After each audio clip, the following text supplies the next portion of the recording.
Now, entities in the airline business appeared before the Portfolio Committee on Trade, Industry and Competition, as well as the Portfolio Committee on Transport today to discuss competition matters in the low-cost airline industry, including pricing factors. Last year, the committee called for an investigation into ticket prices, accusing the airlines of price gouging.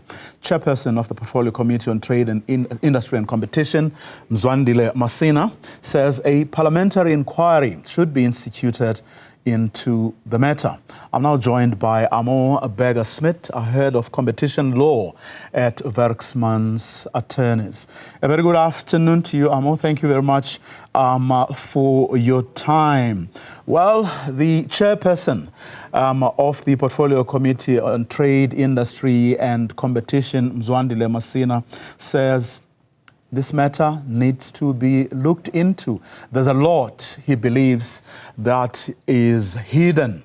No information, not much information is being shared by the industry when it comes to ticket pricing. Afternoon, Vuyo, and thank you for having me. Yes, indeed, this is a contentious issue, and I think for all consumers, it's a contentious issue because we all would prefer to pay far less for e-tickets, isn't it?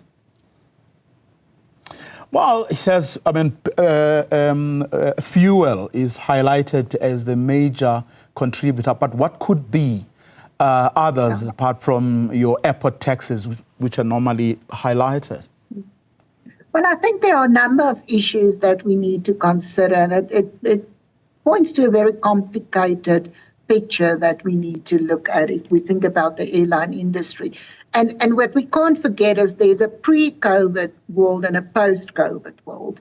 Because if we look at the South African airline industry, by the end of 2022, we were still lagging behind the pre-COVID capacity uptake, and we were around about 70% of capacity that we were able to grow towards. And there's no statistics, but the question is, have we actually grown to require the capacity we required pre-COVID? And that's got a massive impact on the airline industry and the price of tickets. And it's that question, how many bums can we place on how many seats? That will have an impact on the price tickets. So that capacity utilization is something that one has to consider. Another factor that one has to consider is that we've lost market participants in the market. I know we've gained market participants. We've gained Lyft, for instance, and we know Safi is doing very well. But we've lost market participants. We've lost Mango out of the spectrum as a service provider, and we've lost Kalulo as a service provider. So if we think about low-cost airlines, the world has changed a lot in terms of how much capacity there is available and what is the demand. And we can't forget that other matters such as work from home phenomenon that occurred, and that people are meeting on Teams meetings and Zoom meetings, so they don't require to fly around the country to attend meetings anymore. That has impacted on the airline industry significantly as well. But at the same time, we do realize that the price of a ticket is roughly 50% higher currently than what it was in 2019. Will you? How do jurisdictions that are more transparent than is the case here handle this matter? Yeah, I think that is a very important question that's being asked by the politicians and the portfolio committee members. That transparency, how do we determine the price of the ticket? And for consumers to actually understand that, we've got the Consumer Protection Act that requires that transparency in pricing. But the question is, by the parliamentarians, we need a further layer and more detail in terms of pricing. And what they're putting their finger on is the fact that in various other jurisdictions, we've seen a call for further transparency in the price, how the price is actually made up and why we've got the various price differentiations on a plane and the seats on a plane.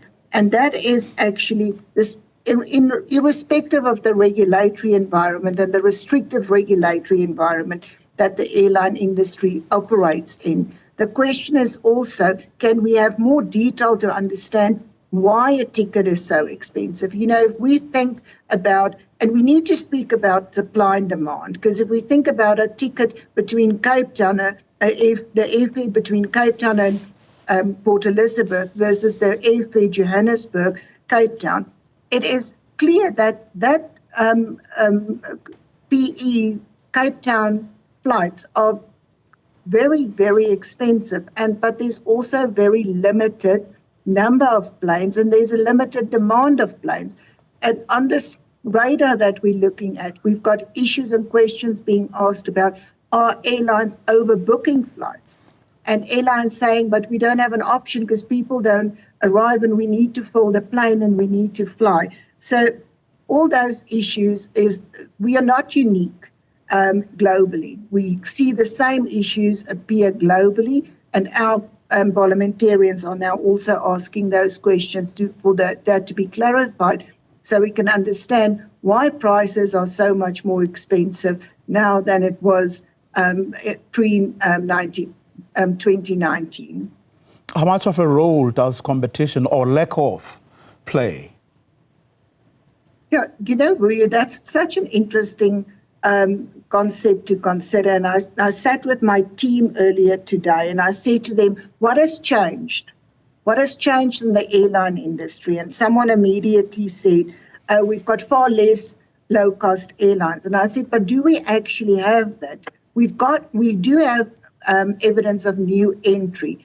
And if we look at pre and post-COVID, we've sort of got the same number of participants.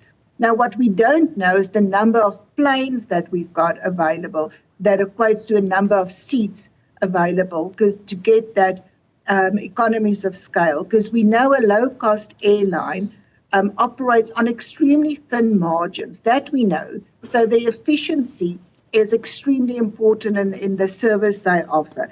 And at the same time, a global trend that we're seeing in terms of low-cost airlines is they're trying to get customers to be loyal to them, to the stickiness of the customer to stick to them. Because the one concept that they are confronted with is the fact that as low-cost airlines, customer loyalty actually doesn't exist. Customers would go for the most convenient and the most affordable flight. And therefore, they are trying to create that stickiness of customers. So where we had this race to the bottom historically in terms of pricing to attract customers, we've now also got a race towards customer loyalty and to try and get the stickiness of the customer to stick with the airline and not to move to the lowest fare that is available in terms of the process. So yes, the competitive landscape have changed in terms of, you know, who's the number of planes, the number of seats, the names of the competitors, who's exited and who entered the market. And we have to ask ourselves, and that we don't have a crystal ball to know that. We don't know what cross-subsidization could potentially have existed in the world pre-2019 versus now where we've got the independent, self-standing low-cost airlines that have to ensure that they've got sufficient balance sheet and funding to keep their operations profitable and safe financially. Well, hopefully the airlines will clarify these issues when it's their turn to appear before the Trade and Industry Competition as well as Transport Committees. Ahmore Burger-Smidt, Head of Competition Law at Werksmans Attorneys.